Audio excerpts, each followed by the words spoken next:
Szép jó reggelt, sziasztok! Gyertek, mutatom nektek az Easy rendszerünket. Ebben az lesz a szép és az lesz a jó, hogy nem feltétlen van szükségetek ránk.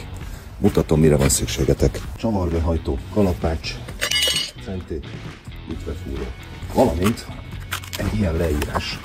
Rejtett esővízelvezető rendszer integrálva itt az első szelememben, itt kivezetve, 16 mm vastag, szendvics szerkezetű, opál színezetű, polikarbonát, gumikéderek, hogy ennél a rendszernél fix méretek vannak. Tehát a szélessége 3, 4, 5, 6 és 7 méter, a tető kinyúlása pedig 3, 350 és 4 méter lehet, és ezt mondanám azt, hogy játszik könnyedséggel, de inkább azt mondom, hogy némi tehetséggel, némi szerszámmal ti magatok is össze tudjátok állítani.